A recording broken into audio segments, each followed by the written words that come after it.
میرا یہ قدم تمام اولیاء کرام کی گردن پر ہے۔ ایک مرتبہ محلہ حلبہ میں اپنے مہمان خانے میں وعظ فرماتے ہوئے حضور سیدنا غوث اعظم پر اچانک حالت کشف طاری ہوئی۔ آپ رحمت اللہ علیہ نے فرمایا، میرا یہ قدم ہر ولی اللہ کی گردن پر ہے۔ یہ ارشاد سن کر تمام اولیاء اللہ نے اپنی گردنیں جھکا دیں۔ صلحائے امت نے اس کی توضیح فرمائی ہے کہ آپ رحمت اللہ علیہ کے عہد مبارک اور بعد میں قیامت تک آپ کی عطا کے بغیر ولی اللہ ولایت کے درجے پر فائز نہیں ہو سکتا۔ سلطان الہند حضرت خواجہ معین الدین چشتی المعروف خواجہ غریب نواز اس وقت خراسان کے پہاڑوں پر مجاہدات میں مشغول تھے۔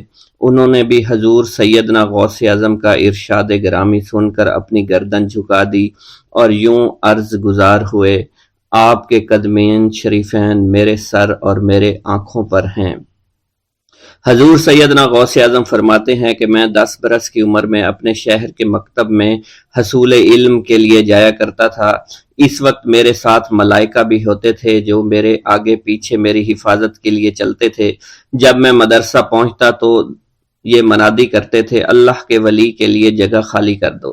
چنانچہ وہ میرے لیے جگہ خالی کر دیتے تھے۔ ایک مرتبہ میں نے ایک ایسے شخص کو دیکھا جس نے فرشتوں کی آواز سن کر کہا، جس میں کوئی مزاحمت نہ ہوگی، کہ یہ ایک نہایت معزز گھرانے کا فرد ہے اور عن قریب اس کو وہ عظمت حاصل ہوگی جس میں کوئی مزاحمت نہ ہوگی، اور اس کو ایسا قرب نصیب ہوگا کہ اس کو کوئی فریب نہ دے سکے گا۔ پھر 40 برس بعد میں نے اس شخص کو پہچانا۔ وہ شخص ابدالوں میں سے تھا۔ حضرت شیخ ابو سعود احمد بن بکر حریمی سے مروی ہے کہ حضور سیدنا غوث اعظم نے فرمایا کہ میں 55 سال تک تنہا عراق کے بیابانوں میں پھرتا رہا۔ میں لوگوں کو نہ جانتا، لوگ مجھے نہ جانتے۔ اسی دوران میرے پاس رجال الغیب اور جنات تشریف لاتے جنہیں میں طریقت اور اصول کی تعلیم دیتا تھا۔ ابتدا میں جب میں عراق میں داخل ہوا تو حضرت خضر میرے ہم سفر بنے، اور بعد میں اس وقت ان کو پہچانتا نہ تھا، اور اس کے ساتھ میرا معاہدہ ہوا کہ میں ان کے کسی حکم کی خلاف ورزی نہیں کروں گا۔ ایک مرتبہ انہوں نے مجھے ایک جگہ بیٹھنے کا حکم دیا اور میں اس جگہ 3 سال تک بیٹھا رہا۔ سال میں ایک مرتبہ حضرت خضر میرے پاس تشریف لاتے، فرماتے کہ یہی تیرا مقام ہے جہاں تجھے پہنچایا گیا ہے۔ اس عرصہ کے دوران تمام نفسانی خواہشات مجھ پر انسانی شکل میں وارد ہوئیں، لیکن اللہ عز و جل نے مجھے ہر موقع پر استقامت عطا فرمائی اور مجھے ان خرافات سے بچائے رکھا۔ ابتدا میں میرا نفس مجاہدہ کا کوئی طریقہ اختیار کرتا تو میں اس پر قائم ہو جاتا اور کسی چیز کو قبول نہ کرتا تھا۔ ایک طویل مدت تک اپنا گلا گھونٹتے ہوئے میں مدائن کے جنگلوں میں مجاہدات میں مشغول رہا۔ حضور سیدنا غوث اعظم فرماتے ہیں کہ میں نے اپنے نفس کو مختلف مجاہدوں، مختلف ریاضتوں اور مختلف مشقتوں میں ڈالے رکھا۔ 1 سال تک میں گری ہوئی چیزیں اٹھا کر کھاتا رہا، دوسرے سال پانی پر گزارا کیا، اور تیسرے سال نہ میں نے کچھ کھایا، نہ پیا اور نہ ہی سویا۔ ایک مرتبہ شدید سردی کی وجہ سے میں ایوان کسریٰ کے کھنڈرات میں سویا تو رات بھر میں 40 مرتبہ طبیعت خراب ہوئی۔ حضور سیدنا غوث اعظم فرماتے ہیں، ہر سال ایک بزرگ آتے اور وہ مجھے جبہ دے کر چلے جاتے۔ اسی طرح میں نے بے شمار طریقوں سے دنیا اور نفس سے چھٹکارا پانے کی کوشش کی۔ لوگ مجھے دیوانہ سمجھتے تھے۔ میں برہنہ جسم جنگلوں میں چلا جاتا اور کانٹوں پر لوٹتا شور مچاتا تھا۔ میرا تمام بدن سے خون جاری ہو جایا کرتا تھا اور لوگ مجھے اٹھا کر شفا خانے لے جایا کرتے، جہاں میری حالت مزید بگڑ جاتی۔ ایک وقت ایسا بھی آیا جب مجھ میں اور مردہ میں کوئی فرق نہ تھا۔ لوگ کفن لے کر آئے، غسال کو بلوایا کہ وہ مجھے غسل دے دیں۔ ابھی انہوں نے مجھے غسل دینے کے لیے تختہ پر ڈالا ہی تھا کہ میری حالت درست ہو گئی۔ میں اٹھ کھڑا ہوا۔ طریقت کی ان پرخطر راہوں میں نہ تو میں کبھی خوف زدہ ہوا اور نہ کبھی میرا نفس مجھ پر غلبہ پا سکا، اور نہ ہی دنیا کی آرائش مجھے حیران کر سکی۔ حضور سیدنا غوث اعظم فرماتے ہیں، شیطان نے میرے گرد بے شمار جال بچھائے۔ جب میں نے اس سے کہا کہ یہ کیا ہے تو اس نے کہا، یہ دنیاوی چیزیں ہیں اور میں ان جالوں سے تم جیسوں کو شکار کرتا ہوں۔ میں نے 1 سال تک شیطان کا مقابلہ کیا، اس کے بچھائے ہوئے تمام جالوں کو ختم کر دیا۔ اس کے بعد میرے سینے کو کھول دیا گیا اور مجھ پر بے شمار خلائق ظاہر ہوئے۔ حضور سیدنا غوث اعظم فرماتے ہیں میں نے دریافت کیا کہ یہ اللہ کیسے ہیں؟ جواب ملا کہ یہ خلق کے اسباب ہیں جو تم سے ملے ہوئے ہیں۔ میں سال بھر ان کی جانب متوجہ رہا یہاں تک کہ وہ مجھ سے جدا ہو گئے۔ جب مجھ پر میرا باطن ظاہر کیا گیا تو میں نے اپنے قلب کو بہت سے علائق سے ملوث پایا۔ میں نے دریافت کیا کہ یہ علائق کیا ہیں؟ جواب ملا یہ تمہارے ارادے، تمہارے اختیارات ہیں۔ چنانچہ 1 سال تک ان کی جانب متوجہ رہا کہ وہ مجھ سے دور ہو گئے۔ میرا قلب ان تمام غلاظتوں سے نجات پا گیا۔ پھر مجھ پر میرے نفس کو ظاہر کیا گیا، میں نے اس کا مشاہدہ کیا، مجھے معلوم ہوا اس کے ساتھ کچھ امراض اور بھی ہیں اور نفس کی خواہشات زندہ ہیں، نفس کا شیطان سرکش ہے۔ چنانچہ میں نے سال بھر پھر توجہ دلائی اور میرے نفس کے تمام امراض سرے سے ہی ختم ہو گئے اور اس کے شیطان نے کلمہ پڑھ لیا اور پھر میرے تمام امور اللہ کے لیے ہو گئے اور میں اپنی ہستی سے باہر نکل آیا۔ حضور سیدنا غوث اعظم فرماتے ہیں پھر میں توکل کے دروازے پر آیا تاکہ میرا مقصد پورا ہو، لیکن جب میں نے توکل کے دروازے پر پہنچا تو بے شمار لوگ موجود تھے۔ میں اس ہجوم کو چیرتا ہوا آگے بڑھا اور شکر کے دروازے پر پہنچ گیا، یہاں پر بھی لوگوں کا جمع غفیر موجود تھا، اس سے بھی چیرتا ہوا آگے بڑھا اور مشاہدہ کے دروازے پر پہنچ گیا اور یہاں پر موجود ہجوم کو چیرتا ہوا اندر داخل ہوا، حتیٰ کہ سب سے آخر میں مجھے فقر کے دروازے پر لایا گیا۔ فقر کا دروازہ خالی تھا۔ جب اس دروازہ میں داخل ہوا تو دیکھا جن جن چیزوں کو میں نے ترک کیا تھا وہ سب یہاں موجود تھیں۔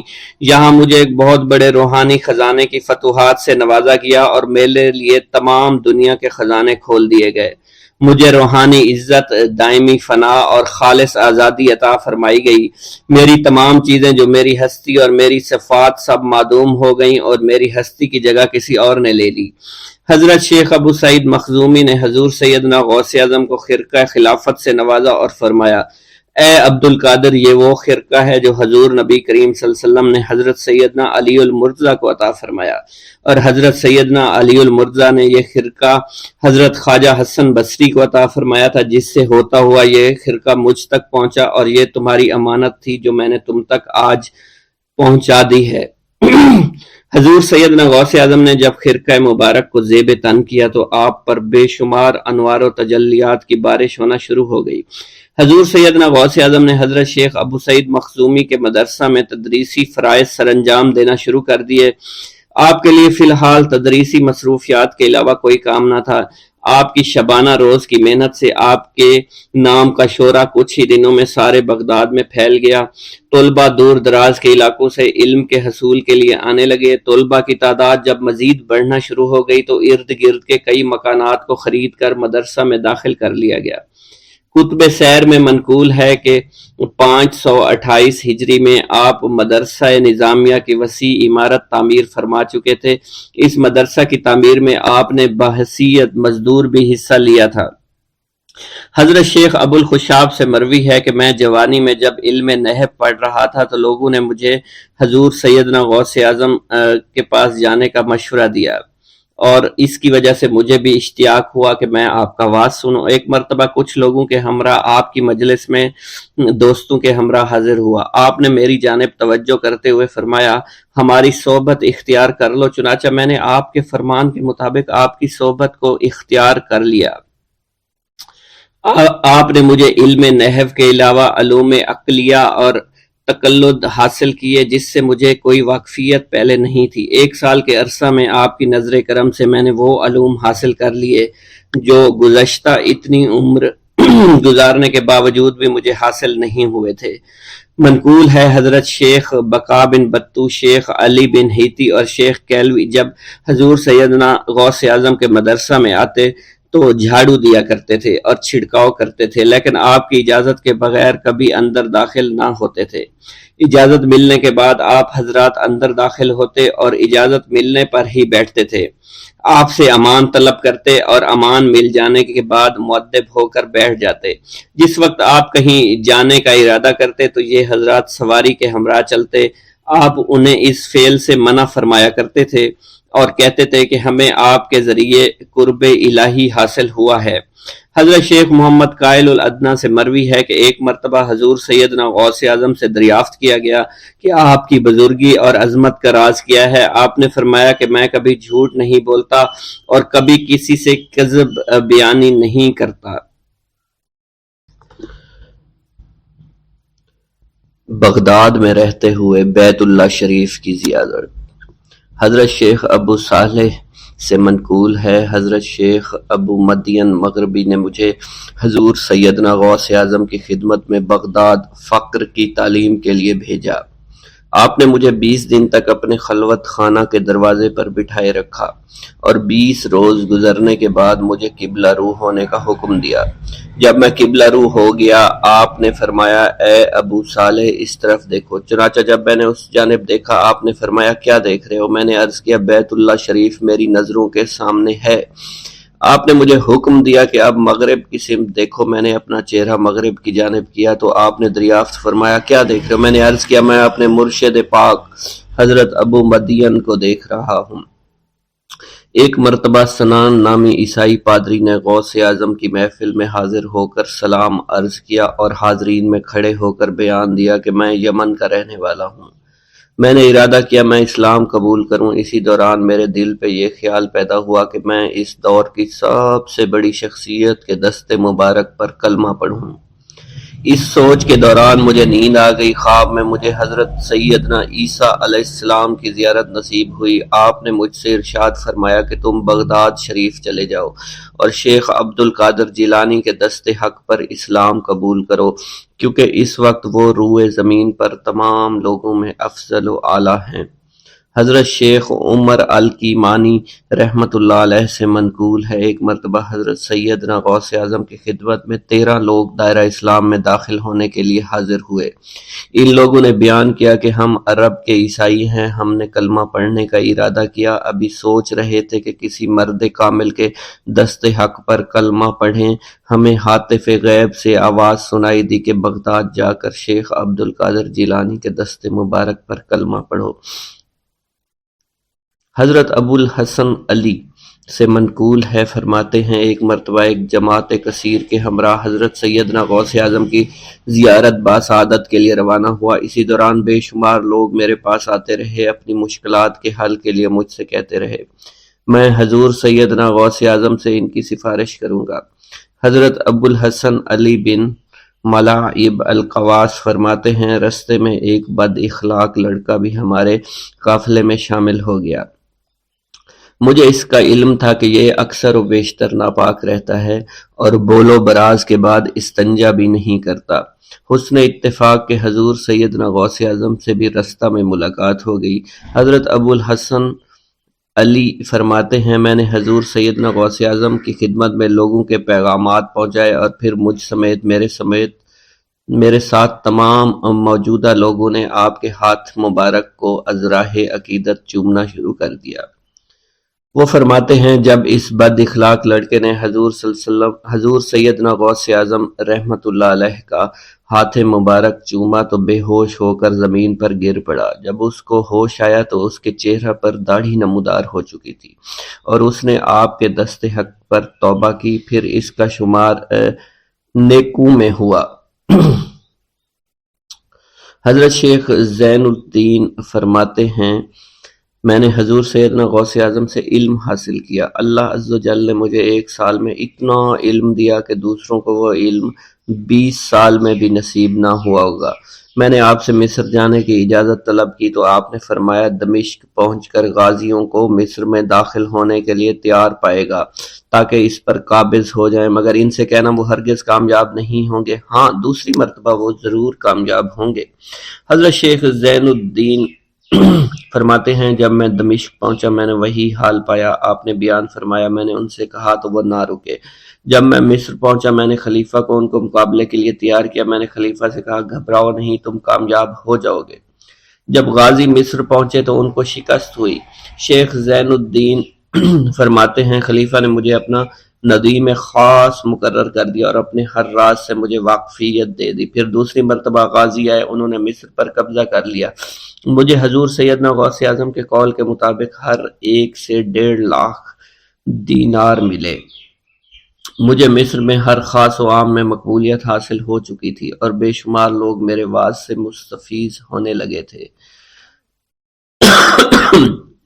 حضرت سیدنا غوث اعظم شیخ عبد القادر جیلانی کی خدمت میں ایک عورت حاضر ہوئی، آپ سے دعا کی درخواست کی کہ اس کے ہاں اولاد ہو۔ آپ نے مراقبہ میں جا کر لوح محفوظ کا مشاہدہ کیا تو وہاں لکھا تھا اس عورت کی قسمت میں اولاد نہیں ہے۔ آپ نے اللہ کے حضور اس کے لیے دعا فرمائی، غیب سے ندا آئی اس کے ہاں اولاد نہیں، آپ اس کے حق میں دعا جاری رکھیں، یہاں تک کہ غیب سے آپ کو ندا آئی کہ ہم نے آپ کی دعا کی بدولت اس کو 7 لڑکے عطا فرمائے۔ چنانچہ اس عورت کے ہاں یکے بعد دیگرے 7 لڑکوں کی دعا کی پیدائش ہوئی۔ حضرت شیخ ابو الخیر منقول ہے، فرماتے ہیں میں شیخ ابو حسن اور شیخ خلیل بن احمد اور شیخ ابو عبداللہ کی خدمت میں حاضر تھے۔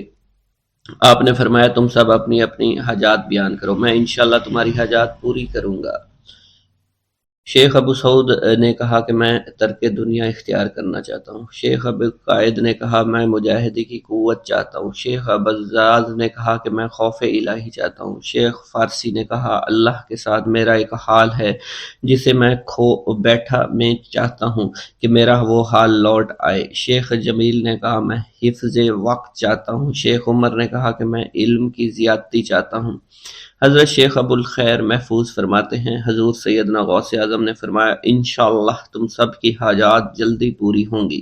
چنانچہ آپ کا قول پورا ہوا اور تمام لوگوں کی حاجات پوری ہوئیں ماں سوائے شیخ خلیل کے، کیونکہ حضرت شیخ خلیل نے قطبیت مانگی تھی جس کا ابھی وقت نہیں آیا تھا۔ حضرت ابو سعود فرماتے ہیں حضرت شیخ حماد دباس کی خدمت میں حاضر ہو کر عرض کیا حضور میں ملک شام کی جانب مال تجارت لے کر جانا چاہتا ہوں اور میرا یہ قافلہ تیار ہے، میرے پاس 700 دینار کا مال ہے۔ حضرت شیخ حماد دباس نے فرمایا اگر تم اس سال سفر کرو گے تو تم سفر میں ہی قتل کر دیے جاؤ گے اور تمہارا تمام مال و اسباب لوٹ لیا جائے گا۔ حضرت حماد باس کی بات سن کر وہ تاجر حضور سیدنا غوث اعظم کی خدمت میں حاضر ہوا اور حضرت حماد باس کی بات بیان کر دی۔ آپ نے فرمایا کہ تم سفر پر جاؤ، میں تمہارا ضامن ہوں۔ آپ کا فرمان سن کر وہ سامان تجارت لے کر شام پہنچا۔ اپنا تمام مال فروخت کرنے کے بعد وہ تاجر اپنے کسی کام سے حلب گیا، وہاں ایک مقام پر اس نے 1000 دینار رکھ دیا اور حلب میں اپنی قیام گاہ پر واپس آ گیا۔ اس نے خواب میں دیکھا عرب بتوؤں نے ایک قافلہ لوٹا ہے، قافلہ کے کئی آدمیوں کو قتل کیا ہے جس میں وہ شامل ہے۔ اس کے بعد وہ بیدار ہوا، گھبرا کر اس جگہ پہنچا جہاں اس نے 1000 دینار رکھے تھے، اس کے دینار وہیں پر رکھے اس کو مل گئے۔ دینار لے کر واپس قیام گاہ پہنچا، بغداد شریف واپس جانے کی تیاری شروع کر دی۔ جب وہ تاجر بغداد شریف واپس پہنچا تو پہلے حضرت حماد باس کی خدمت میں حاضر ہوا تو آپ نے فرمایا کہ تم پہلے حضور سیدنا غوث اعظم کی خدمت میں حاضر ہوا، کیونکہ وہ محبوب سبحانی ہیں، انہوں نے اللہ کے حضور تمہارے لیے 70 مرتبہ دعا مانگی یہاں تک کہ تمہاری حقیقت کو خواب میں بدل دیا گیا۔ وہ تاجر آپ کی خدمت میں حاضر ہوا اور آپ نے حضرت حماد باس کی بات کی تصدیق کی۔ بسم اللہ الرحمن الرحیم۔ ناظرین گرامی، روایت میں آتا ہے کہ قطب الاقطاب حضرت شیخ عبد القادر جیلانی الحسنی والحسینی الجیلانی حضرت غوث اعظم شیخ عبد القادر جیلانی رحمۃ اللہ علیہ جب نماز ادا کرتے تو بہت زار و قطار رویا کرتے، یعنی گریہ زاری کیا کرتے تھے۔ روتے روتے آپ کی ہچکی بن جایا کرتی تھی۔ جب آپ رحمت اللہ علیہ مسجد میں اپنے مریدین اور شاگردوں کے ساتھ با جماعت نماز پڑھتے، اللہ پاک کی محبت اور عشق میں اتنے ڈوب کر عبادت کرتے کہ ان کے شاگرد آپ کی رقت آمیزی کو دیکھ کر یعنی رونے کے انداز کو دیکھتے اور کہتے اگر اصل نماز دیکھنی ہے تو غوث پاک کی نماز کو دیکھا جائے۔ تو ایک بار کا ذکر ہے کہ آپ رحمت اللہ علیہ عراق کی مسجد میں سے با جماعت نماز پڑھ کر باہر نکلے۔ آپ کے مریدین بھی آپ کے ساتھ تھے، آپ نے دیکھا کہ اسی محلے میں کچھ بچے اخروٹ کے ساتھ کھیل رہے ہیں۔ آپ بچوں سے بہت پیار کیا کرتے تھے، گویا کہ خود بچپن میں کبھی بچوں کی طرح کھیل کود نہیں کر سکے، لیکن بچوں کو دیکھ کر آپ مسکراتے تھے۔ آپ آگے بڑھنے لگے اور مریدین کی بڑی جماعت بھی آپ کے ساتھ تھی۔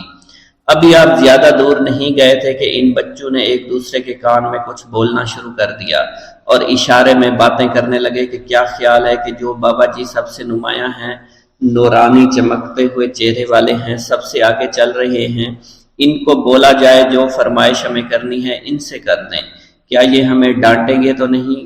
تو کچھ سمجھدار بچے ہم زبان ہوئے اور کہا، نہیں نہیں، یہ جو بابا ہے نا بہت اچھے ہیں، ان سے جو کچھ کہو گے انہوں نے وہ ہماری بات پوری کرنی ہے، ہم ان سے ایک میٹھی اور لذیذ چیز آج منگواتے ہیں۔ تو ان میں سے ایک بچہ جو سب سے بڑا تھا پاس آیا اور کہا، بابا میری بات سنیں۔ آپ نے بہت پیار اور شفقت سے اس کے سر پر ہاتھ رکھا اور کہا، بیٹا کہو۔ اس نے کہا کہ میرا دل کر رہا ہے کہ میں آپ سے کچھ مانگوں۔ آپ نے فرمایا کہ کہو بیٹا کیا چاہتے ہو؟ وہ کہنے لگا کہ مجھے آپ اس فلاں جلیبی والے سے جلیبی لا کر دے سکتے ہیں، میرا کھانے کا بہت دل کر رہا ہے۔ میں چلا جاتا، لیکن بابا میری باری آنے والی ہے، جب تک میں جلیبی لے کر وہاں آؤں گا میری باری چلی جائے گی۔ آپ رحمت اللہ علیہ کے وہاں کے مشہور بزرگ بڑے سردار لوگ ہیں، آپ کے خادمین آپ کے نوکر بننے کے لیے جان کی بازی لگانے کو تیار رہتے ہیں۔ ادھر وہ بچے آپ کے رتبے کو بھی دیکھ رہے تھے اور یہ بھی دیکھ رہے تھے کہ آپ کون سی شخصیت ہے، لیکن پھر بھی اتنے سارے لوگوں کو چھوڑ کر آپ سے وہ بچہ کہتا ہے کہ بابا مجھے جلیبی لا کر دے دیں۔ بابا جی نے کہا کہ ٹھیک ہے میں لا کر دے دیتا ہوں۔ آپ کا ایک مرید آپ کے پاس آیا اور کہا، حضرت آپ کیوں اس بات پر توجہ دے رہے ہیں؟ آپ اس بچے کی فرمائش پر جلیبی لا رہے ہیں۔ حضرت آپ پر میری جان قربان ہو، میں اس بچے کو جلیبی لا کر دے دیتا ہوں۔ آپ رحمت اللہ علیہ نے اسے اپنے ہاتھ کے اشارے سے منع فرمایا اور کہا، اس نے مجھ سے کہا ہے نا تو میں ہی اس کی خواہش کو پورا کروں گا۔ پھر آپ رحمت اللہ علیہ اس جلیبی والے کے پاس تشریف لے گئے اور جلیبی والا کچھ دیر پہلے اداس بیٹھا ہوا تھا۔ آپ رحمت اللہ علیہ اس کی دکان میں تشریف لے گئے تو وہ خوشی خوشی سے جھومنے لگا۔ آپ رحمت اللہ علیہ نے اس جلیبی والے سے جلیبی لی، اس نے خوشی خوشی آپ رحمت اللہ علیہ کے ہاتھوں میں جلیبی تھما دی۔ وہ آدمی لگ بھگ 70 سال کا تھا، اس بڑھاپے میں بھی وہ کام کرنے پر مجبور تھا۔ اس کی آنکھوں میں آپ رحمت اللہ علیہ کو دیکھ کر آنکھوں سے آنسو آ گئے۔ اس نے روتے ہوئے کہا، اللہ کا لاکھ لاکھ شکر ہے، اس نے میری دعا سن لی۔ آپ نے میری دکان میں قدم رکھے تو کئی دنوں سے آپ کے انتظار میں یہاں بیٹھا ہوا تھا۔ میں جانتا تھا کہ آپ ضرور میری دکان پر تشریف لائیں گے۔ آپ رحمت اللہ علیہ نے فرمایا، تمہیں کیسے پتا تھا کہ میں تمہاری دکان پر آؤں گا؟ وہ کہنے لگا کہ حضرت عرصہ ہوا ہے، کئی مہینوں سے میرا کاروبار نہیں چل رہا تھا، میرا کاروبار دن بدن ٹھپ ہوتا جا رہا تھا، فاقوں تک کی نوبت آ گئی تھی۔ مجھے اپنی فکر نہیں تھی لیکن اپنے چھوٹے چھوٹے بچوں کی تھی۔ اس بڑھاپے میں اللہ تعالیٰ نے اولاد تو دی لیکن ان کو پالنے کا کوئی بندوبست نہیں ہو رہا تھا۔ میں نے اپنی اس پریشانی کا ذکر کسی سے کیا تو اس نے کہا کہ عراق کے ایک شہر میں چلے جاؤ، وہاں پر کوئی ایک فقیر ہے، اس سے دعا کراؤ، وہ جس کے لیے دعا کرتے ہیں اس کا کام بن جاتا ہے۔ میں اتنا پریشان تھا کہ اس آدمی کے کہنے پر اس فقیر سے ملنے چلا گیا۔ اس کی تلاش کر کے میں نے اس سے کہا، تم میرے لیے دعا کرو تاکہ میرے کاروبار میں ترقی ہو جائے اور میرے رزق میں برکت ہو جائے اور تنگ دستی دور ہو جائے تاکہ میں بیوی بچوں کا پیٹ پال سکوں۔ فقیر مجھے دیکھ کر کہنے لگا کہ تم پیران پیر غوث اعظم دستگیر رحمت اللہ علیہ کو نہیں جانتے؟ میں نے کہا میں نہیں جانتا۔ وہ کہنے لگا، حیرت ہے کہ تمہیں یہ پتہ نہیں کہ تم ان کو جانتے ہی نہیں کہ ولیوں کے سردار ہیں۔ میں تو بہت چھوٹا سا فقیر ہوں، میری دعاؤں میں اتنا اثر نہیں کہ وہ غوث اعظم رحمت اللہ علیہ ہیں، جس کے لیے بھی دعا کریں اس کا بیڑا پار ہو جایا کرتا ہے، اور جب اس دور میں غوث پاک رحمت اللہ علیہ خود موجود ہے تو پھر ہمارا کیا مقام ہوگا ان کی دعا کے آگے؟ ہماری دعا کچھ بھی نہیں ہے۔ میں نے کہا، اگر یہ بات ہے کہ آپ سے بڑا کوئی بزرگ ہے تو مجھے بتائیے کہ غوث پاک رحمت اللہ علیہ مجھے کہاں ملیں گے اور میں کہاں جاؤں ان سے ملنے کے لیے؟ وہ کہنے لگا کہ وہ جیلان میں ہیں، تم ادھر جاؤ، ہماری کیا جرت کہ آپ کے لیے دعا کریں۔ آپ رحمت اللہ علیہ جس کے لیے بھی دعا فرماتے ہیں اس کا بیڑا پار ہو جاتا ہے، اور اس کو کہیں بول جانے کی ضرورت نہیں ہوتی۔ حضور جب اس فقیر نے مجھے یہ بات کہی تو فوراً جیلان شریف میں آ گیا اور یہاں پر میں نے آپ کی تلاش شروع کی۔ آج دیکھیے آپ خود بخود میری دکان پر تشریف لائے ہیں۔ اب دیکھیے کہ آپ کے آنے سے کیسا نور میری دکان میں آ گیا ہے۔ حضور میرے حق میں دعا فرما دیجئے، اللہ پاک میری زندگی کو آسانیاں عطا فرمائے۔ مجھے اپنی بیوی اور بچوں کی بہت فکر ہے۔ آپ رحمۃ اللہ علیہ نے فرمایا پریشان ہونے کی ضرورت نہیں، اللہ تعالیٰ سب معاملات ٹھیک فرما دے گا۔ یہ کہہ کر آپ تشریف لے گئے، اس بچے کے پاس آئے اور اس کے ہاتھ میں جلیبی تھما دی۔ ابھی وہاں سے جانے والے تھے، دوسرا بچہ آیا، اس نے کہا کہ بابا آپ نے اسے تو جلیبی لا کر دی ہے، مجھے بھی لا کر دیں۔ آپ نے اس سے بھی تسلی دی اور کہا میں تمہیں بھی جلیبی لا کر دے دیتا ہوں بیٹا۔ یہ دیکھ کر مریدین بہت غصہ ہونے لگے اور کہا کہ حضور ہم اس بچے کو جلیبی لا کر دے دیتے ہیں، آپ کیوں زحمت کرتے ہیں؟ لیکن آپ نے فرمایا نہیں، یہ بچے مجھ سے کہہ رہے ہیں نا، میں ان کا نہیں ٹال سکتا۔ حضور آپ بہت مصروف شخصیت ہے، کیوں ان چھوٹے بچوں کی باتیں سن رہے ہیں؟ آپ نے ہاتھ کے اشارے سے انہیں روکا اور فرمایا اللہ تعالیٰ نے ہمیں جس کام کے لیے چنا ہے بس وہ کام ہی ہم کر رہے ہیں، تم لوگ اللہ پاک کی حکمت کو نہیں سمجھ رہے۔ پھر آپ جتنی بار وہ بچے آپ کو بھیجتے رہے، آپ رحمۃ اللہ علیہ ان کے لیے جلیبیاں لاتے رہے، حتیٰ کہ آخری بچے کو بھی آپ نے جلیبی لا کر دے دی اور وہ مزے سے کھانے لگے۔ جلیبی کھانے کے بعد وہ آپ کو دعائیں کرنے لگے اور کہا آپ بہت اچھے انسان ہیں، جیسا کہ آپ کے بارے میں ہم نے سنا تھا آپ ویسے ہی ہیں، آپ اخلاق کے بہت عمدہ ہیں، آپ کی سخاوت کے بارے میں ہم نے جتنا سن رکھا تھا آپ اتنے ہی سخی ہیں، ہم آپ سے بہت خوش ہوئے۔ آپ رحمۃ اللہ علیہ مسکرائے، بچوں کی خوشی دیکھ کر آپ کو دلی اطمینان ملا۔ اب ایک اور نماز کا وقت ہو رہا تھا، آپ نے مریدین سے کہا کہ چلو نماز پڑھنے کے لیے مسجد میں چلتے ہیں۔ وہ سب مل کر مسجد میں چلے گئے اور اللہ کی عبادت میں مصروف ہو گئے۔ بھوک اللہ کے خزانوں میں سے ایک خزانہ ہے۔ حضرت شیخ ابو محمد فرماتے ہیں ایک روز میں حضور سیدنا غوث اعظم کی خدمت میں ایسی حالت میں حاضر ہوا کہ فاقہ سے تھا اور میرے اہل و عیال بھی کئی دنوں سے بھوکے تھے۔ میں نے آپ کی خدمت میں سلام عرض کیا تو آپ نے میری دلی کیفیت کو بھانپتے ہوئے فرمایا اے جونی، بھوک اللہ تعالیٰ کے خزانوں میں سے ایک خزانہ ہے اور اللہ عز و جل جس کو دوست رکھتا ہے اس کو فاقہ کی نعمت عطا فرما دیا کرتا ہے۔ حضرت شیخ زین الدین فرماتے ہیں ایک مرتبہ میں اور ایک میرا دوست حج کی ادائیگی کے بعد بغداد شریف آئے۔ بغداد شریف میں ہم کسی کو جانتے نہیں تھے اور ہمارے پاس صرف ایک قبضہ کمان تھی جسے فروخت کر کے ہم نے کچھ چاول خریدے اور انہیں پکایا۔ ہم ان چاولوں سے سیر نہ ہو سکے اور نہ ہی ہمیں کوئی لطف محسوس ہوا۔ بعد ازاں ہم حضور سیدنا غوث اعظم کی محفل میں حاضر ہوئے تو آپ کچھ کلام فرما رہے تھے۔ ہمیں دیکھتے ہی آپ نے اپنا کلام قطع کر لیا اور فرمانے لگے حجاز مقدس سے کچھ مہمان آئے اور ان کے پاس قبضہ کمان کے سوا کچھ نہ تھا جسے انہوں نے فروخت کر کے چاول خریدے اور انہیں پکا کر کھایا، لیکن نہ ہی وہ سیر ہوئے اور نہ ہی لطف اندوز۔ حضرت شیخ زین الدین ابو الحسن علی بن ابو طاہر ابراہیم انصاری فرماتے ہیں ہم نے جب حضور سیدنا غوث اعظم کا یہ کلام سنا تو ہم نہایت حیران ہوئے۔ محفل کے اختتام پر آپ نے دسترخوان بچھوایا۔ میں نے آہستگی سے اپنے دوست سے اس کی پسندیدہ چیز کے متعلق پوچھا تو اس نے کہا حلوہ کھانا چاہتا ہے، اور میرے دل میں اس وقت شہد کی خواہش پیدا ہوئی۔ ابھی یہ سب کچھ ہمارے دلوں میں ہی تھا کہ حضور سیدنا غوث اعظم نے اپنے خادمین کو حکم دیا جاؤ حلوہ شہد لے آؤ۔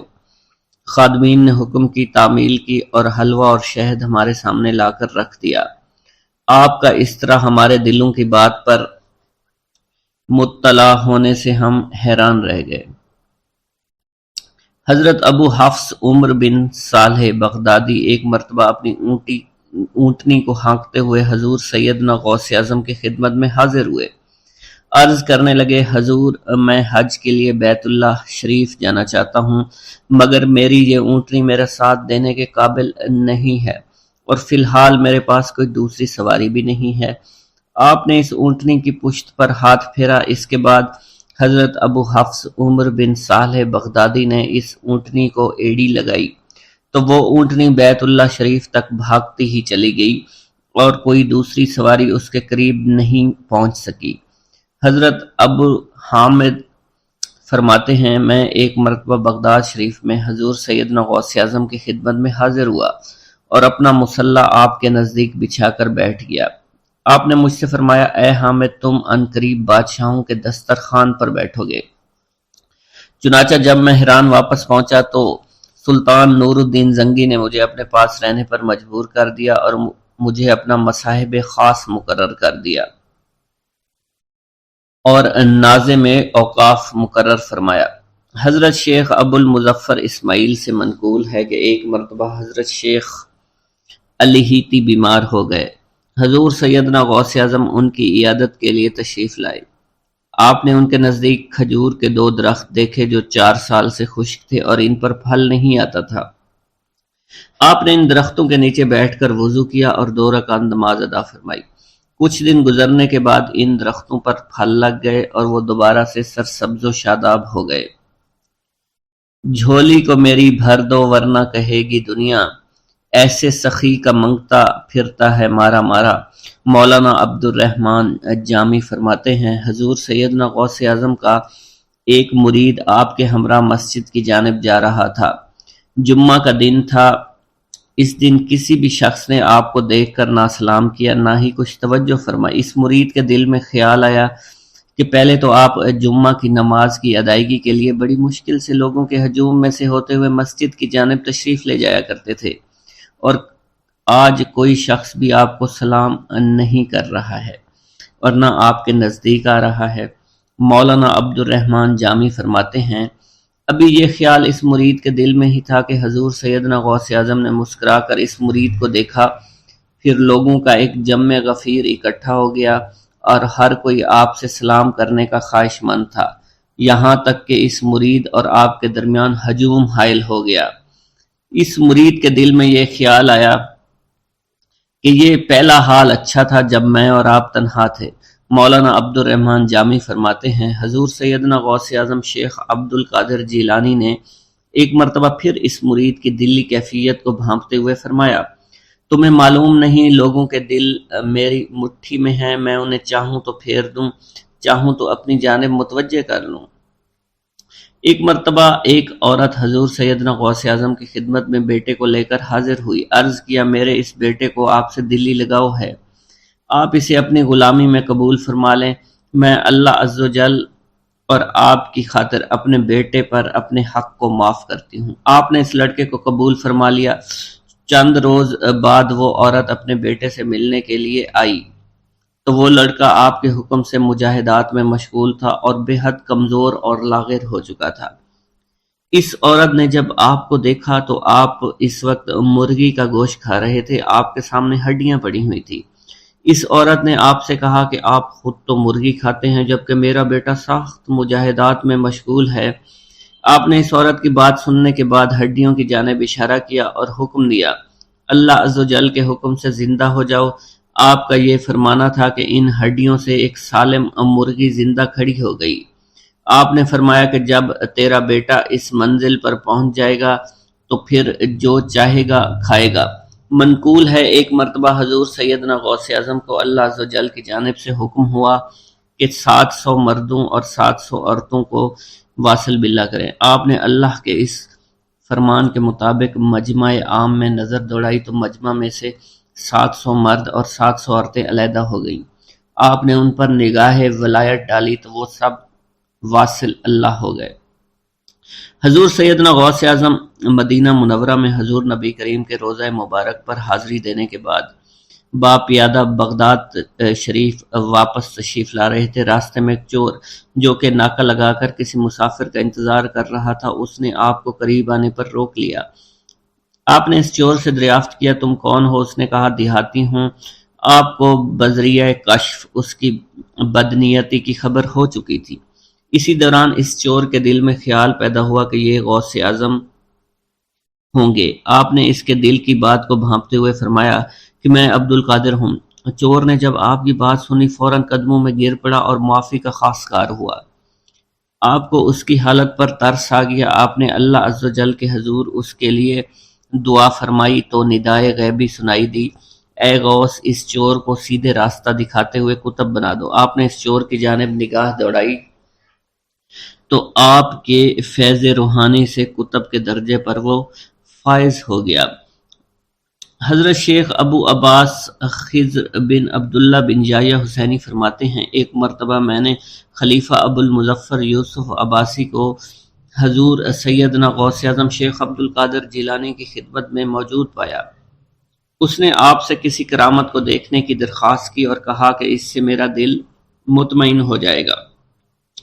حضور سیدنا غوث اعظم حضرت سیدنا شیخ عبد القادر جیلانی نے خلیفہ سے پوچھا کہ تو کیا چاہتا ہے؟ اس نے کہا کہ ایک سیب، اور اس وقت عراق میں سیبوں کا موسم نہ تھا۔ آپ نے اپنے دست مبارک فضا میں بلند کیا اور دیکھتے ہی دیکھتے آپ کے ہاتھ میں 2 سیب آ گئے۔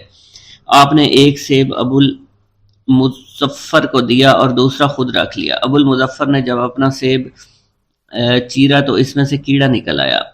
اس نے جب اپنا سیب چیرا تو یہ اندر سے سفید تھا، اس میں سے کستوری کی خوشبو آ رہی تھی۔ ابو المظفر نے وجہ دریافت کی تو آپ نے فرمایا اس سیب میں سے کیڑا اس وجہ سے نکلا کیونکہ اس سیب کو ظالم کا ہاتھ لگا ہوا تھا۔ حضرت شیخ ابو محمد سے مروی ہے، ایک مرتبہ میں حضور سیدنا غوث اعظم کی خدمت میں بغداد شریف حاضر ہوا۔ کچھ دنوں تک آپ کے ہاں قیام پذیر رہا اور روحانی فیوز و برکات سے مالا مال ہوا۔ بعد ازاں جب میں واپس اپنے ملک مصر روانہ ہونا لگا تو آپ نے مجھ سے فرمایا کہ کبھی کسی سے کوئی چیز مت مانگنا۔ پھر آپ نے اپنی انگشت شہادت میرے منہ میں ڈالی اور فرمایا کہ اسے اچھی طرح چوسو۔ چنانچہ میں نے آپ کے فرمان کے مطابق ایسا ہی کیا۔ جب میں آپ سے اجازت لینے کے بعد واپس اپنے ملک مصر روانہ ہوا تو بغداد شریف سے مصر تک کی طویل مسافت کے دوران مجھے کچھ بھوک محسوس نہیں ہوئی، اور میں جوں جوں آگے بڑھتا رہا اپنے جسم میں توانائی کو پہلے سے زیادہ پاتا۔ بسم اللہ الرحمن الرحیم۔ السلام علیکم۔ حضور سیدنا غوث اعظم فرماتے ہیں، میں 10 برس کی عمر میں اپنے شہر کے مکتب میں حصول علم کے لیے جایا کرتا تھا۔ اس وقت میرے ساتھ ملائکہ بھی ہوتے تھے جو میرے آگے پیچھے میری حفاظت کی غرض سے چلتے تھے۔ جب میں مدرسہ پہنچتا تھا تو وہ بار بار منادی کرتے تھے، اللہ کے ولی کے لیے جگہ خالی کر دو۔ چنانچہ وہ میرے لیے جگہ خالی کر دیتے تھے۔ ایک مرتبہ میں نے ایک ایسے شخص کو دیکھا جس نے فرشتوں کی آواز سن کر کہا کہ یہ نہایت معزز گھرانے کا فرد ہے اور عن قریب اس کو وہ عظمت اور بزرگی حاصل ہوگی جس میں کوئی مزاحمت نہ ہوگی۔ اس کو ایسا قرب نصیب ہوگا کہ اس کو کوئی فریب نہ دے سکے گا۔ پھر 40 برس بعد میں نے اس شخص کو پہچانا، وہ شخص ابدالوں میں سے تھا۔ حضرت شیخ ابو سعود احمد بن ابی بکر سے مروی ہے، حضور سیدنا غوث اعظم نے فرمایا، میں 25 سال تک تنہا عراق کے بیابانوں میں پھرتا رہا۔ میں لوگوں کو نہ جانتا تھا، لوگ مجھے نہیں جانتے تھے۔ اسی دوران میرے پاس رجال الغیب اور جنات تشریف لائے جنہیں میں طریقت اور رسول اللہ کی تعلیم دیا کرتا تھا۔ ابتدا میں جب میں عراق میں داخل ہوا تو حضرت خضر میرے ہم سفر تھے اور میں انہیں اس وقت سے پہچانتا نہیں تھا۔ ان کے ساتھ میرا معاہدہ ہوا کہ میں ان کے کسی حکم کی خلاف ورزی نہیں کروں گا۔ ایک مرتبہ انہوں نے مجھے ایک جگہ بیٹھنے کا حکم دیا، میں اسی جگہ 3 سال بیٹھا رہا۔ سال میں ایک مرتبہ حضرت خضر میرے پاس تشریف لاتے اور فرماتے، یہی تیرا مقام ہے جہاں تجھے پہنچایا گیا ہے۔ اس عرصہ کے دوران تمام نفسانی خواہشات مجھ پر انسانی شکل میں وارد ہوئیں، لیکن اللہ نے مجھے ہر موقع پر استقامت عطا فرمائی اور مجھے ان خرافات سے بچائے رکھا۔ ابتدا میں میرا نفس مجاہدہ کا کوئی طریقہ اختیار کرتا تو میں اس پر قائم ہو جایا کرتا تھا اور کسی چیز کو قبول نہیں کرتا تھا۔ ایک طویل مدت تک اپنا گلا گھونٹتے ہوئے میں نے مدائن کے جنگلوں میں مجاہدات میں مشغول رہا۔ حضور سیدنا غوث اعظم فرماتے ہیں میں نے اپنے نفس کو مختلف مجاہدوں اور ریاستوں اور مشقتوں میں ڈالے رکھا۔ 1 سال تک میں گری ہوئی چیزیں اٹھا کر کھاتا رہا، اسی دوسرے سال میں صرف پانی پر گزارا کرتا رہا، اور تیسرے سال میں نے کچھ نہ کھایا اور نہ پیا نہ ہی سویا۔ ایک مرتبہ شدید سردی کی وجہ سے میں ایوان کسریٰ کے کھنڈرات میں سویا تو رات بھر میں 40 مرتبہ احتلام ہوا۔ میں نے ہر مرتبہ دریائے دجلہ پر جا کر غسل فرمایا، پھر نیند کے خوف سے محل کے اوپر ایک ویران جگہ پر چڑھ گیا اور وہاں 2 سال تک قیام کیا، حتیٰ کہ سردی کے سوا کوئی شے کھانے کو میسر نہیں تھی۔ حضور سیدنا غوث اعظم فرماتے ہیں ہر سال ایک بزرگ آتے اور وہ مجھے اونی جبہ دے کر چلے جاتے۔ اسی طرح میں نے بے شمار طریقوں سے دنیا اور نفس سے چھٹکارا حاصل کرنے کی کوشش کی۔ لوگ مجھے دیوانہ سمجھتے تھے، میں برہنہ جسم جنگلوں میں چلا جاتا، کانٹوں پر لوٹا شور مچایا کرتا، میرے تمام بدن سے خون جاری ہو جایا کرتا۔ لوگ مجھے اٹھا کر شفا خانے لے جایا کرتے جہاں میری حالت مزید بگڑ جایا کرتی۔ ایک وقت ایسا آیا جب مجھ میں اور مردہ میں کوئی فرق نہ تھا۔ لوگ کفن لے آئے اور غسال کو بلوایا کہ وہ مجھے غسل دے۔ ابھی انہوں نے مجھے غسل دینے کے لیے ایک تختہ پر لٹایا، میری حالت درست ہو گئی، میں اٹھ کھڑا ہوا۔ طریقت کی ان پرخطر راہوں میں نہ تو میں کبھی خوف زدہ ہوا، نہ کبھی میرا نفس مجھ پر غالب پا سکا، اور نہ ہی دنیا کی آسائش مجھے حیران کر سکی۔ حضور سید غوث اعظم فرماتے ہیں شیطان نے میرے گرد بے شمار جال بچھائے۔ جب میں نے ان سے کہا یہ کیا ہے، اس نے کہا یہ دنیاوی آلائشیں ہیں اور میں ان جالوں میں سے تم لوگوں کا شکار کیا کرتا ہوں۔ میں نے 1 سال تک شیطان کا مقابلہ کیا، اس کے بچھائے ہوئے تمام جالوں کو ختم کیا۔ اس کے بعد میرے سینے کو کھول دیا گیا اور مجھ پر بے شمار خلائق ظاہر ہوئے۔ حضور سیدنا غوث اعظم فرماتے ہیں میں نے دریافت کیا کہ یہ اللہ ایک کیسے ہے؟ جواب ملا یہ خلق کے اسباب ہیں جو تم سے ملے ہوئے ہیں۔ میں سال بھر ان کی جانب متوجہ رہا یہاں تک کہ وہ مجھ سے جدا ہو گئے۔ جب مجھ پر باطن ظاہر ہوا تو میں اپنے قلب کو بہت سے علائق سے ملوث پایا۔ میں نے دریافت کیا یہ علائق کیا ہیں؟ جواب ملا یہ تمہارے ارادے، تمہارے اختیارات ہیں۔ چنانچہ 1 سال تک ان کی جانب متوجہ رہا یہاں تک کہ وہ سب علائق مجھ سے دور ہو گئے اور میرا قلب ان غلاظتوں سے نجات پا گیا۔ حضور سیدنا غوث اعظم فرماتے ہیں پھر میں نے توکل کے دروازے پر آیا میرا مقصد پورا ہو، لیکن جب میں توکل کے دروازے پر پہنچا بے شمار لوگ وہاں موجود تھے۔ میں ہجوم کو چیرتا بڑھا اور شکر کے دروازے پر پہنچ گیا، یہاں بھی لوگوں کا جمع غفیر موجود تھا، اسے بھی چیرتا آگے بڑھا اور مشاہدہ کے دروازے پر پہنچ گیا، یہاں پر موجود ہجوم کو بھی چیرتا ہوا اندر داخل ہوا، حتیٰ کہ سب سے آخر میں مجھے فقر کے دروازے پر لا دیا گیا۔ فقر کا دروازہ خالی تھا۔ جب میں اس دروازے میں داخل ہوا تو دیکھا جن جن چیزوں کو میں نے ترک کیا تھا وہ سب یہاں موجود تھی۔ یہاں مجھے ایک بہت بڑے روحانی خزانے کی فتوحات سے نوازا گیا، میرے لیے تمام دنیا کے خزانے کھول دیے گئے، مجھے روحانی عزت، دائمی غنا اور خالص آزادی عطا فرمائی گئی۔ میری تمام چیزیں جو میری ہستی اور میری صفات سب معدوم ہو گئی تھی، وہ میری ہستی کی جگہ کسی اور نے لے لی تھی۔ حضرت شیخ ابو سعید مخزومی نے حضور سیدنا غوث اعظم کو خرقہ خلافت سے نوازا اور فرمایا اے عبد القادر یہ وہ خرقہ ہے جو حضور نبی کریم صلی اللہ علیہ وسلم نے سیدنا علی المرتضیٰ کو عطا فرمایا۔ سیدنا علی المرتضیٰ نے یہ خرقہ خواجہ حسن بصری کو عطا فرمایا جس سے ہوتا ہوا یہ مجھ تک پہنچا، اور یہ تمہاری امانت تھی جو میں نے تم تک پہنچا دی۔ حضور سیدنا غوث اعظم نے جب خرقہ مبارک کو زیب تن کیا تو آپ پر بے شمار انوار و تجلیات کی بارش ہونا شروع ہو گئی۔ ایک گاؤں کے بارے میں کہا جاتا تھا کہ جہاں قدرت کی بے پناہ نعمتیں تھیں، اللہ پاک نے وہاں کے لوگوں کو مالا مال کیا ہوا تھا۔ ایسی نعمتیں کہ جن نعمتوں کو دیکھ کر انسان اکثر مغرور ہو جایا کرتے ہیں، مگر وہاں پر کچھ مسلمان تھے، اور سب سے بڑی اور بری بات یہ تھی کہ وہاں کے تمام لوگ کافر تھے۔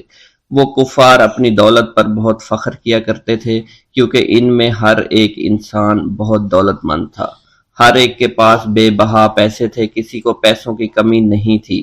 وہاں کے سردار کی ایک اکلوتی بیٹی تھی جس کو سردار بے پناہ پیار کرتا تھا۔ اس سردار کی بیٹی بے پناہ مغرور، ظالم، گھمنڈی تھی۔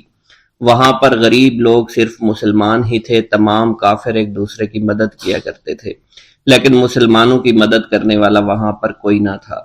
وہاں پر انہیں کوئی دیکھنے والا نہ تھا۔ سردار کی بیٹی کو کالے جادو میں خوب مہارت حاصل تھی، اور وہ جادو کی وجہ سے وہاں پر رہنے والے غریبوں پر بہت ظلم کیا کرتی تھی۔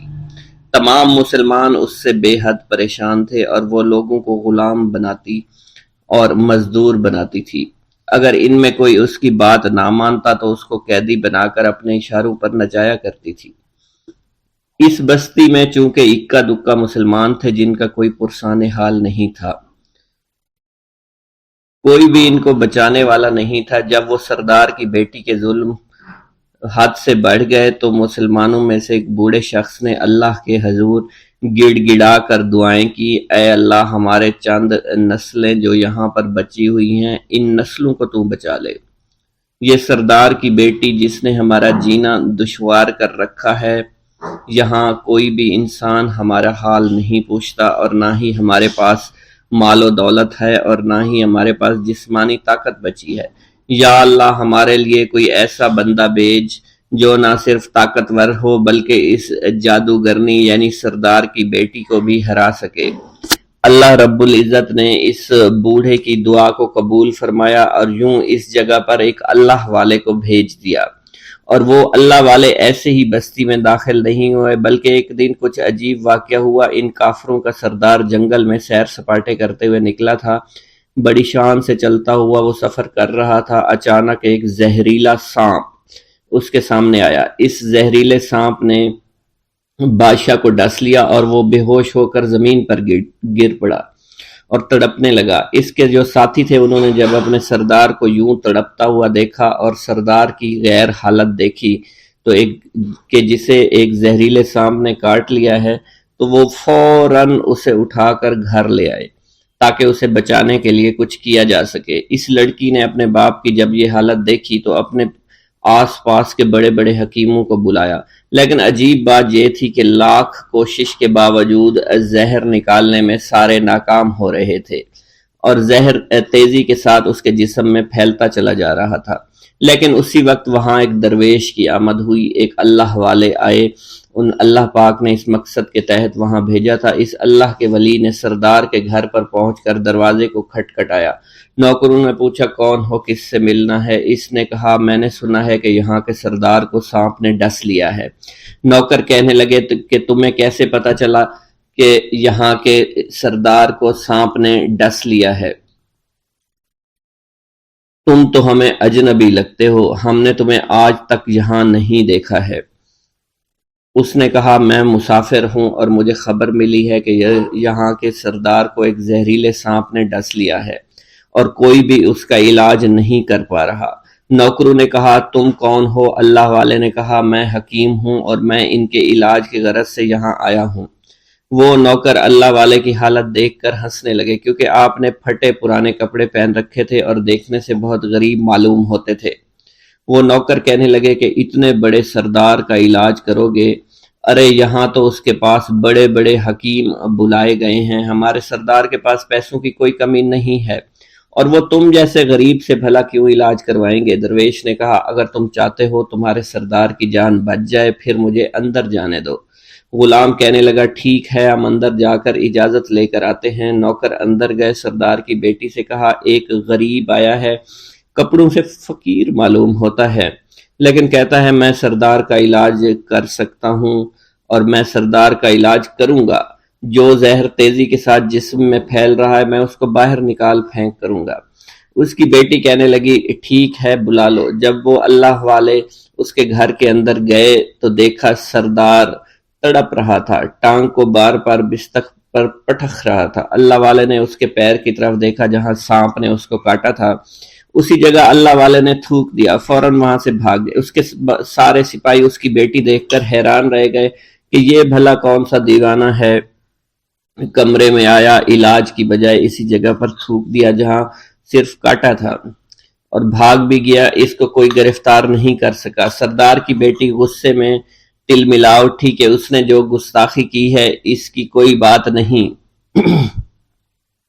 تھوک کو میں صاف کروا دوں گی، مگر اس کو تو میں ابھی گرفتار کرواتی ہوں۔ اور اس نے اپنے سردار کے ایک نوکر سے کہا کہ اس تھوک کو صاف کرو۔ اس نوکر نے تھوک کو صاف کرنے کی بجائے اس کو اچھی طرح سے ٹانگ پر مل دیا۔ لڑکی نے کہا کیا کر رہے ہو؟ اس فقیر نے میرے باپ کی ٹانگ پر تھوک دیا، اب اس تھوک کو تم مل رہے ہو۔ حکیم نے اپنے ہاتھ کے اشارے سے سردار کے بیٹے کو روک دیا۔ جیسے اس تھوک کو سردار کی ٹانگ پر ملا گیا، فوراً سارا زہر ختم ہو گیا۔ جو ٹانگ کٹنے کے قابل تھی وہ ٹانگ بالکل ٹھیک ہو چکی تھی، جو نیلی پڑ چکی تھی اب اصلی حالت میں آہستہ آہستہ واپس آ رہی تھی۔ اور جب وہ قبیلے کا سردار بالکل ٹھیک ہو گیا، ہوش میں آ گیا، تو حیران رہ گیا۔ اسے بتایا کہ فقیر بابا کے تھوک کی وجہ سے آپ ٹھیک ہوئے ہیں۔ اس نے کہا وہ بزرگ تو ہمارے لیے مسیحا ہے، تم لوگوں نے انہیں جانے کیوں دیا؟ انہیں میرے پاس لے کر آؤ، انہوں نے ہم پر بہت بڑا احسان کیا ہے، ہم اس کے احسان کا بدلہ ضرور چکائیں گے۔ اس کی بیٹی جو خاموشی سے باپ کو دیکھ رہی تھی، اس نے کچھ بھی نہ کہا۔ گاؤں کے سردار کے کہنے پر سارے سپاہی اللہ والے کو ڈھونڈنے کے لیے نکل گئے۔ وہ چاروں طرف پھیل گئے، لیکن کہیں بھی اللہ والے کا پتہ نہیں چل رہا تھا۔ پھر جب سپاہی تلاش کرتے کرتے جنگل میں داخل ہوئے، وہاں ایک درخت کے نیچے ایک آدمی کو عبادت کرتے ہوئے دیکھا۔ وہ غور سے اس کو دیکھ رہے تھے اور کہہ رہے تھے یہ کس طرح کی عبادت کر رہے ہیں؟ ہم لوگ تو اپنے بتوں کے آگے ہاتھ جوڑتے ہیں، یہ نہ جانے کس کو سجدہ کر رہے ہیں۔ خیر، عبادت کے فوراً بعد اللہ والے کو پکڑ لیا، گاؤں کے سردار کے سامنے پیش کیا۔ وہ کہنے لگا آپ کون ہیں اور کہاں سے آئے ہیں؟ سب سے پہلے تو میں گستاخی کی معافی چاہتا ہوں، میرے لوگوں نے آپ کے ساتھ بڑی بدتمیزی کی، لیکن آپ کی وجہ سے آج میں زندہ ہوں۔ ہم گناہ گاروں کی وجہ سے آپ جیسے لوگوں کو بہت تکلیف ہوئی ہے، اس لیے میں معذرت چاہتا ہوں۔ آپ سے درخواست کرتا ہوں کہ آپ میری طرف سے یہ قیمتی لباس یعنی کپڑے اور عربی گھوڑا قبول کیجئے۔ اللہ والوں نے اس کی طرف مسکرا کر دیکھا اور کہا یہ گھوڑا، یہ لباس بہت قیمتی ہے، مگر یہ لباس پہن کر اس گھوڑے کے لیے گھاس کاٹوں گا تو کیا اچھا لگوں گا؟ سردار نے کہا فکر نہ کریں، گھوڑے کے ساتھ ساتھ ہم آپ کو نوکر بھی دیں گے۔ اللہ والے نے کہا کہ اتنی مال و دولت اور نوکروں کے ساتھ میں اکیلا رہوں گا؟ گاؤں کا سردار بولا حضور آپ کی یہ بات سن کر میں سوچ میں گم ہو گیا ہوں، لیکن یہ میری بیٹی آپ کے سامنے حاضر ہے۔ بیٹی حیرت سے اپنے باپ کو دیکھ رہی تھی کہ میرا باپ اب کیا کہنے والا ہے۔ سردار نے کہا میری بیٹی جسے آپ نے دیکھ لیا ہے، اس کی شادی میں آپ سے کر دوں گا، مگر ایک شرط ہے کہ آپ کو اپنے مذہب کو چھوڑنا پڑے گا۔ میرے سپاہیوں نے آپ کو عبادت کرتے ہوئے دیکھا ہے، جہاں تک ہمارے معمولات ہیں ہم بتوں کے آگے سجدہ کرتے ہیں اور ان کی عبادت کرتے ہیں، اور آپ جس کے آگے سجدہ کرتے ہیں وہ اللہ ہے، یعنی آپ مسلمان ہیں، اس لیے آپ کو اپنا مذہب چھوڑنا پڑے گا۔ کیا آپ ایسا کر سکتے ہیں؟ اللہ والے نے کہا کہ مجھے ایک بات بتائیے، آپ سب کچھ دیکھ رہے ہیں، آپ نے مجھے یہ بھی دعا دی کہ میری اولادیں ہوں اور آپ کی نسل آپ کی بیٹی سے چلے گی۔ مجھے ایک بات بتائیں، اگر ان بچوں میں سے کسی بچے کو خدا نہ خواستہ کچھ ہو گیا تو کس کو رونا پڑے گا؟ سردار نے جواب دیا اگر خدا نہ خواستہ کچھ ایسا ہوا تو رونا مجھ کو ہی پڑے گا۔ اللہ والا نے مسکرا کر کہا اگر یہ سارا مال لے کر مجھے رونا ہی پڑا تو آپ اپنا گھوڑا، اپنی دولت، اپنی بیٹی، ہر چیز اپنے پاس رکھ لو۔ میں خوش ہوں، میں مسلمان ہوں، میں ٹھیک ہوں۔ اگر یہ تمام چیزیں لے کر مجھے اپنا محلہ چھوڑنا پڑے تو میں اپنی جان دے کر بھی اپنے مذہب کو نہیں چھوڑوں گا۔ جس طرح آپ نے مجھے نوازا ہے، میں اسی رب کے دین کو چھوڑ کر چلا جاؤں گا۔ صرف چند پیسوں کی خاطر میں ہر دن پیسہ نہیں کر سکتا، اور اپنی درویشی میں بہت خوش ہوں۔ اللہ نے مجھے جس مقصد کے لیے بھیجا تھا وہ میرا مقصد پورا ہو جائے گا۔ گاؤں کے سردار نے پوچھا، یہ کہہ کر وہ اللہ والے جانے لگے تو سردار نے درویش کو رک جانے کا کہا اور کہنے لگے میں نے مال دے کر تمہیں آزمایا اور تمہیں پرکھا، لیکن تم اپنے مذہب کو چھوڑنے پر راضی نہیں ہو۔ اگر تم یہی سب کرنے آئے تھے تو تمہیں اس بات کا ڈر نہیں؟ کیا تم نہیں جانتے ہم کتنے طاقتور ہیں اور میری بیٹی اپنے عمل میں اتنی ماہر ہے کہ تمہیں یہاں کھڑے کھڑے ابھی جنگلی جانور بنا سکتی ہے۔ اللہ والے نے کہا کہ اس نے جنگلی جانور کمزور لوگوں کو بنایا ہوگا، یہ مجھے جانور بنا کر تو دکھائے۔ اس سے پہلے کہ گاؤں کا سردار اپنی بیٹی سے کچھ کہتا کہ اس پر وار کرو، اللہ والے نے جادوگرنی پر ایسی پھونک ماری کہ وہ اسی وقت ایک بہت بڑی چھپکلی بن گئی۔ وہ کچھ بھی نہیں کر پا رہی تھی، وہ چھپکلی اتنی بڑی تھی کہ وہاں پر جتنے بھی انسان کھڑے تھے ان سب میں سب سے زیادہ اونچا اس کا قد تھا۔ وہ چھپکلی اللہ والے کے پاس آئی، اپنا زہر اس پر اگلنا چاہتی تھی کہ اسی وقت اس نے اس کے منہ پر تھوک دیا۔ تھوکنے کی دیر تھی، وہ چھپکلی جلنے لگی اور جس سے گرمی کی وجہ سے اس کا چہرہ پگھل رہا تھا، اس کا چہرہ جل کر کالا ہو چکا تھا۔ وہ مرنے والی تھی کہ سردار دوڑتا ہوا قدموں میں آ کر گر پڑا اور معافی مانگنے لگا اور کہنے لگا، حضور اس گستاخی کے لیے میں معذرت خواہ ہوں، آپ مجھے معاف کر دو، میں نے سچ میں آپ کو بہت کمزور سمجھا تھا، آپ کو آپ کا مذہب سے ہٹانا چاہا تھا۔ اگر میری بیٹی ٹھیک ہو جائے تو میں سچ کہتا ہوں یہاں پر جتنے لوگ ہیں ہم پوری کی پوری بستی مسلمان ہو جائیں گے۔ اللہ والے نے کہا کہ ہم تمہیں اپنے دین میں شامل کرنے کے لیے یہ سب نہیں کر رہے، بلکہ تم لوگ مسلمان بھائیوں پر جو ظلم کرتے ہو وہ ظلم کو ختم کرنے کے لیے ہم یہاں آئے ہیں۔ ہمارے دین میں جبر اور ظلم نہیں۔ اگر تمہارے بیٹی سے انسان بن کر سدھر جاتی ہے تو اس کو اس کی اصلی حالت میں لانے کے لیے میں خود کو اللہ کی بارگاہ میں پیش کروں گا اور دعا کروں گا۔ سردار کہنے لگا کہ ہاں میری بیٹی اصلی حالت میں اگر آ جائے تو پھر ہم کسی پر ظلم و ستم نہیں کریں گے، اور میں دل سے اپنی بیٹی کے لیے معافی چاہتا ہوں۔ آج سے یہ کوئی بھی جادو ٹونا اور مسلمانوں کو تنگ نہیں کرے گی اور نہ ہی کسی مسلمان پر یہ ظلم اور جبر کرے گی، بس آپ اسے دوبارہ سے انسان بنا دے۔ اللہ والا نے چھپکلی پر دوبارہ سے پھونک ماری تو پھر سے انسان بن گئی اور اللہ والے کے قدموں سے وہ لپٹ گئی، کہنے لگی، مجھے معاف کر دیجئے، مجھے معاف کر دیجئے، میں نے اپنے آپ کو بہت طاقتور سمجھا۔ اس لڑکی کا آدھا چہرہ جل چکا تھا اور کالا ہو چکا تھا۔ وہ کہنے لگی کہ آج اپنے باپ کے ساتھ میں آپ کے دست مبارک پر مسلمان ہونا چاہتی ہوں۔